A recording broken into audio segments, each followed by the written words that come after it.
जय हिंद। स्वागत है आपका मेरे YouTube चैनल चंदन से नॉलेज में। आज हम बात करेंगे एक नए टॉपिक के ऊपर। उसमें आज हमारा टॉपिक है लोगों के साथ व्यवहार, डीलिंग विथ पीपल। लोगों के साथ व्यवहार करते समय एक सुरक्षाकर्मी को या किसी भी सामान्य मानवी को एक दूसरे से जब व्यवहार करें उस समय हमारा स्वभाव मददगार वाला आपका स्वभाव होना चाहिए। यानी कि एक किसी संस्था में हम सुरक्षा के तौर पर खड़े हैं, सुरक्षाकर्मी के तौर पर खड़े हैं, तो वहाँ हमारा कोई भी आगंतुक आता है, विजिटर आता है, कोई मेहमान आता है, तो हम जब गेट पे खड़े हैं तो हमारा स्वभाव उसकी मदद के हिसाब से होना चाहिए कि उसको लगना चाहिए कि हम मतलब उसकी मदद करना चाहते हैं। तो आपके स्वभाव में दो तीन चीज़ें होना ज़रूरी है। जैसे कोई मेहमान या कोई आगंतुक विजिटर आपके पास आया गेट पे, तो सबसे पहला आपका काम है कि आप उससे बात करें, आपकी क्या मदद कर सकता हूं श्रीमान, आप क्या चाहते हैं श्रीमान, नमस्कार श्रीमान। इस प्रकार से आपका स्वभाव होना चाहिए कि आप उसको संबोधन करें और उसके बाद अपनी बात शुरू करें। तो इस प्रकार से लोगों के साथ आप अपना व्यवहार बनाकर रखें।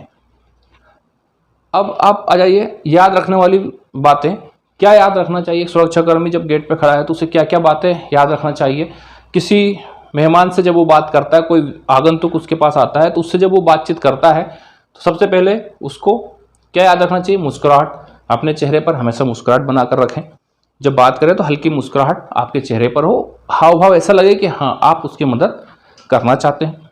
दूसरा हो गया, आपका संबोधन में निवेदन होना चाहिए, कृपया। जैसे हम कोई आया, सर नमस्कार, कृपया बताइए क्या मैं आपकी मदद कर सकता हूँ। इस प्रकार से आप एक संबोधन में अपना नम्रता रखें।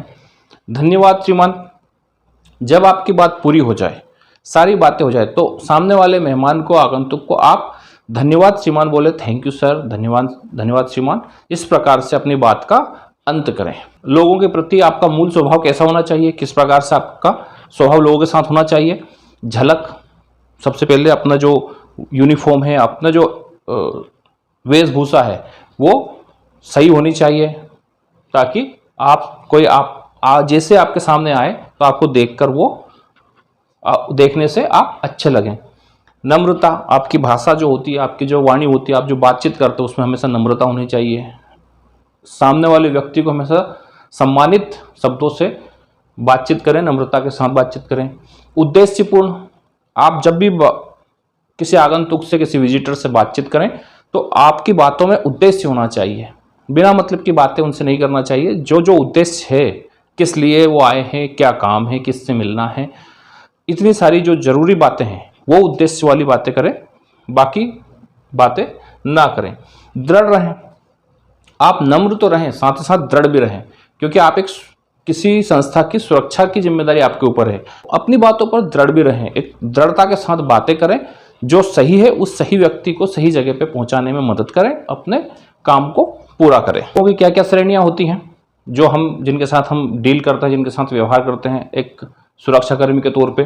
लोगों की श्रेणियां, क्या क्या श्रेणियां होती हैं? नंबर 1, ग्राहक और कर्मचारी, यानी जिस कंपनी में हम काम करते हैं वहाँ के मालिक और उनके कर्मचारी। मैनेजर और सीनियर मैनेजर, उनके साथ हम व्यवहार करते हैं। स्टाफ, जो भी कंपनी के अंदर कर्मचारी हैं, स्टाफ हैं, कर्मचारी, तो जितने भी कर्मचारी हैं, जितना स्टाफ है, उनके साथ हम व्यवहार करते हैं। ठेकेदार और उसके मजदूर, कंपनियों में कई ठेकेदार होते हैं, जिनके मजदूर होते हैं, उनके साथ व्यवहार।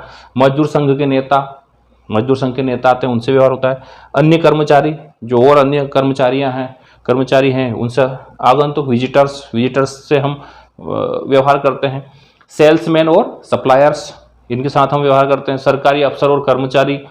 रिश्तेदार, जो हमारी कंपनी में काम कर रहे हैं उनके रिश्तेदार आ सकते हैं, उनसे व्यवहार। प्रेस रिपोर्टर आ सकते हैं। वारंट के साथ पुलिसमैन आ सकते हैं। वीआईपी आ सकते हैं। नौकरी मांगने या चंदा मांगने वाले लोग भी आ सकते हैं, उनसे भी हमें व्यवहार करना है, उनसे डीलिंग करना है। राजनीतिक कई नेता आते हैं, उनके साथ हमें डील करना होता है, उनसे हमें बातचीत करना होता है और उनके साथ हमें व्यवहार बनाना होता है। उनकी क्या मांग है, क्या बातें हैं, वो क्या चाहते हैं, उन सारी बातों को सुन करके अपने आगे के अधिकारियों को बताना, उनसे जो आदेश प्राप्त होता है वो सारी बातें उनको बताना और आपस में पूरा डीलिंग करके और काम को करना। मतलब क्या है? शिकायत और समाधान। किस प्रकार की शिकायत आ सकती है और क्या क्या आप उसके समाधान के लिए आप क्या अपनी योगदान दे सकते हैं, क्या कैसे आप उसको समाधान कर सकते हैं, इस प्रकार से। जैसे एक शिकायत हुई आपके ही खिलाफ, यानी आपकी शिकायत हुई, तो आपकी क्या गलतियां थी, उन गलतियों से आप सीखें और उन फिर गलतियों को दोबारा ना दोहराएं। इस प्रकार से अपने खिलाफ जो शिकायत आती है उसमें अपने ही हिसाब से अपने उसमें सुधार करना, अपने आचरण में सुधार करना और उसके बाद दोबारा उन गलतियों को ना दोहराना। दूसरी शिकायत, आपके पास दूसरों की शिकायत आती है, तो उस समय आप क्या करें, जो शिकायत करता है उसकी सारी बातें ध्यानपूर्वक सुनने के बाद उन सारी बातों को अपने ओहदेदार, अपने सीनियर्स को बताएं और उसके बाद जब सीनियर्स जो चीज़ें बताएं आपको, जो समझाएं, उसके हिसाब से उस व्यक्ति को अपने आगे की बातें बताएं। अपनी ही मर्जी से उसे किसी भी प्रकार का आश्वासन ना दें, किसी प्रकार का अपने हिसाब से उसे गाइडेंस ना दें। सारी बातें अपने सुपीरियर को बताएं, उसके बाद ही कोई भी एक्शन लें, कोई भी बातचीत करें या कोई भी समाधान की प्रक्रिया उसे समझाएं। तो ये था आज का हमारा वीडियो, लोगों के साथ व्यवहार। उम्मीद करता हूँ आपको ये वीडियो बहुत अच्छा लगा होगा। वीडियो सब्सक्राइब करें, लाइक करें, शेयर करें और कमेंट करें। वीडियो देखने के लिए बहुत बहुत धन्यवाद। जय हिंद।